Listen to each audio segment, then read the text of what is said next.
So it caused a big fight about a month ago on largely Facebook, not just Instagram. And I know Chris and I have touched on this a little bit in here, but something that I said was that the loneliest job tends to be in the worship and production space in the church. The loneliest job in the church building tends to be the person that is doing all of the work. You go through, you come in before everybody.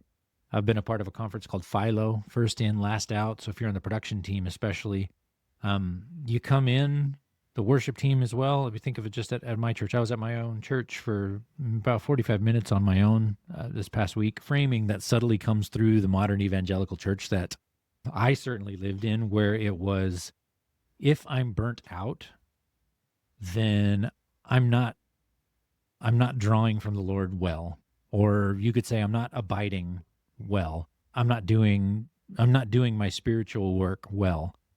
But I know if you were to talk to me from 10, 15 years ago, the idea of burnout was not necessarily a structural problem with the church.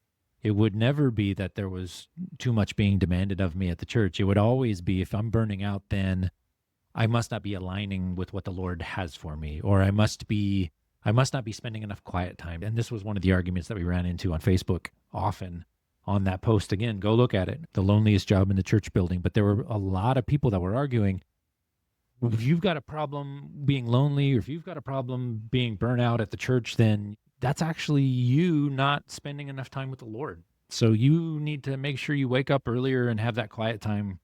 And you need to make sure that you're praying longer. And it's always time. There's always, you need to read your Bible more, pray more. But basically, like you would connect, if you would connect with the Lord more, then He will provide all of the strength for what you need to do in ministry. And it's hard because I can find Bible verses that back that up.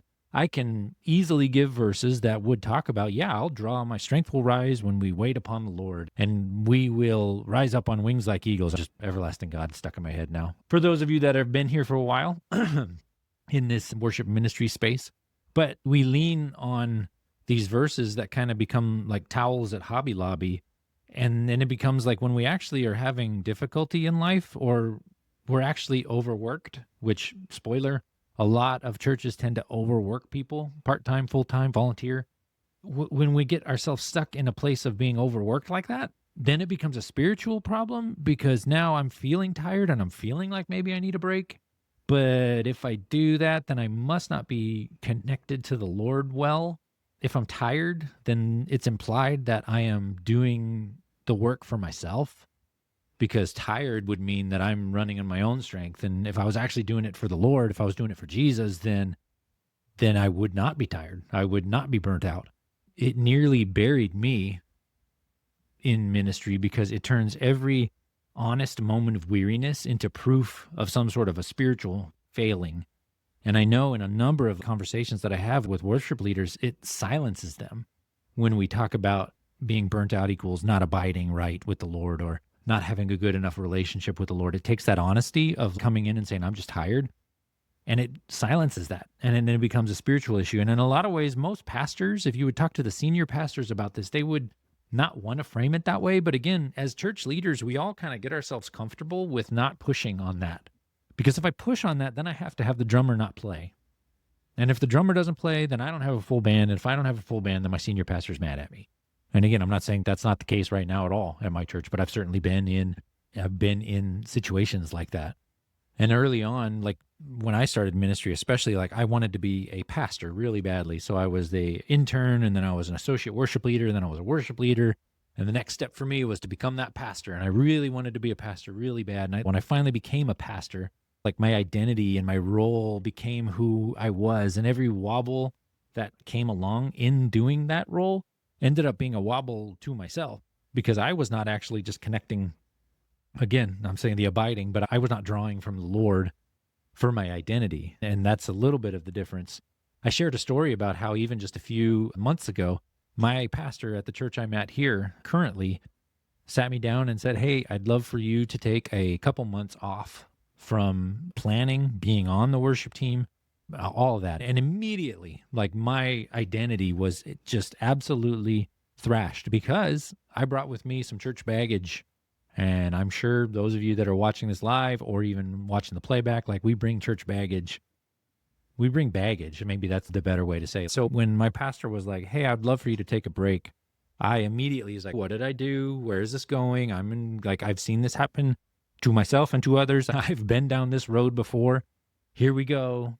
And like he immediately jumped back and said, whoa, whoa, whoa. It turns out he's on a sabbatical currently as I'm recording this. While he was going on the sabbatical, he wanted to model it with me. He wanted me to take that break because he had seen a lot that had been going on in my life. He had been seeing how much I had been digging in on it for years. And he wanted me to be able to take that break. And it was wonderful. After I got over the initial shock and the fear and the like, oh my gosh, what's happening here? But it was really hard for me because even as I'm driving around in the car, I'm listening to worship songs. And I don't know about you, it's probably the case for most of us when we're in worship and production and creative ministry. I've always got a lens on like listening to a new song or watching a YouTube video of a worship song or something like that. And I'm always like, ooh, this would be really good at my church. Oh, that'll be great. Oh, so even just getting that identity stripped where it's like, oh, you're not planning worship right now and you're not on the stage. As a matter of fact, I don't even want you to think about it. I want you to just relax. That gave worship a whole new frame. And it took me a long time.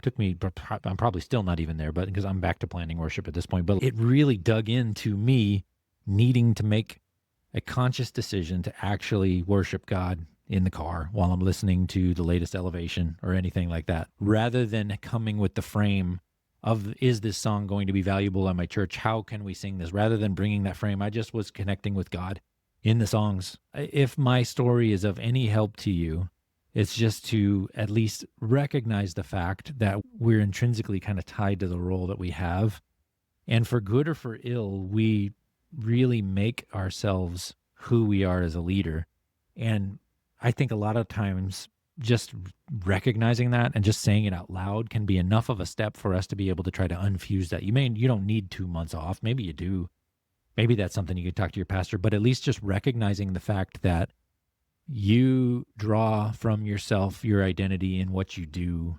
And then that ties back in 2015 when we started our conferences. We called the first ones identity conferences for the church collective, because the tagline was, who you are is more important than what you do. And again, this was in 2015, so 11 years ago.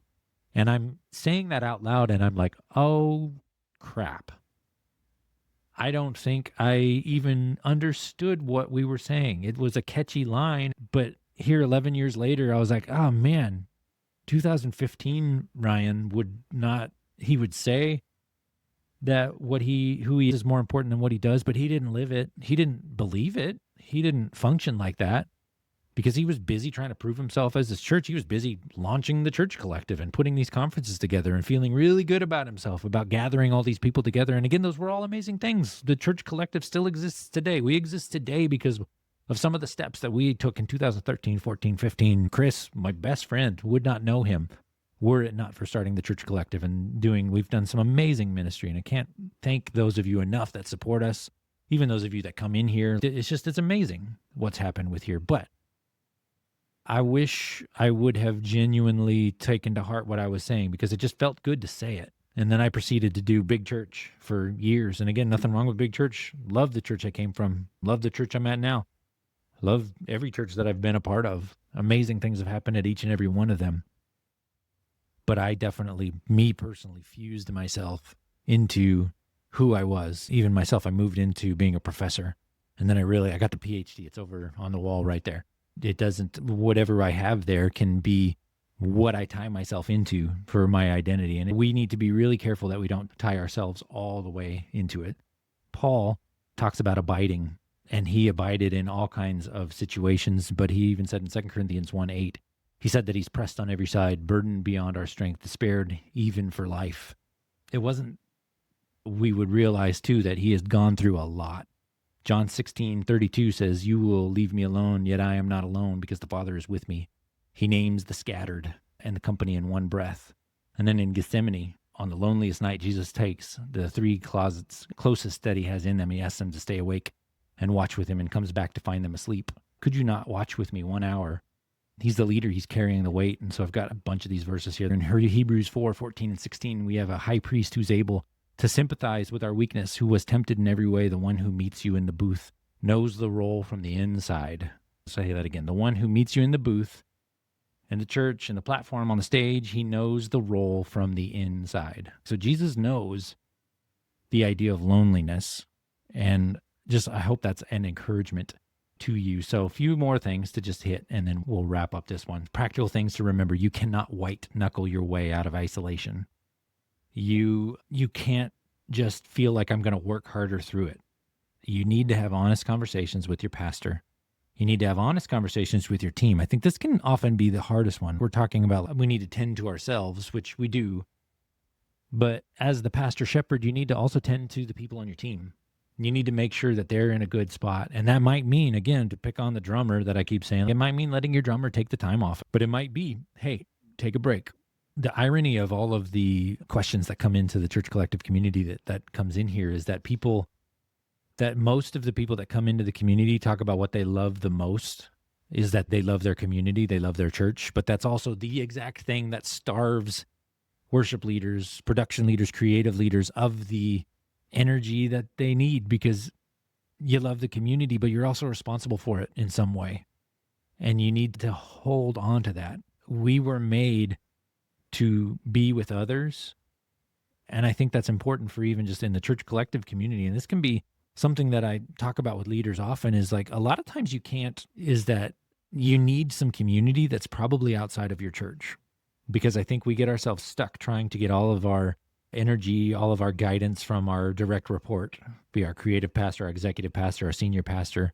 And that's a burden that they can't necessarily wear for us because they're bearing their own things too. Think of you as the leader. You can't be entirely responsible for everybody on your team. Most of us, if I were sitting down with you and asking you, do you feel like you are responsible for the entire spiritual health of the people on your team? You'd say no, but you function like you are. And in the same regard, you kind of look to your senior pastor or your executive pastor, whoever you directly are under, and you kind of look to them and you expect them to be that for you, ignoring the fact that they are a person too. And we're all fallible people trying to figure out who we're supposed to serve or who we're supposed to find our spiritual health from or where we're supposed to pull from. And our senior pastor is just as much trying to figure that out as well. What part of you walks off the platform or out of the booth every Sunday that is hoping somebody will ask you how you're doing? And is it healthy that you're looking for someone else to ask how you're doing? Or should you look at yourself and should you take it to the Lord and should you look at what you're doing and bring an honest assessment and both care for your team and reach out to the people on your team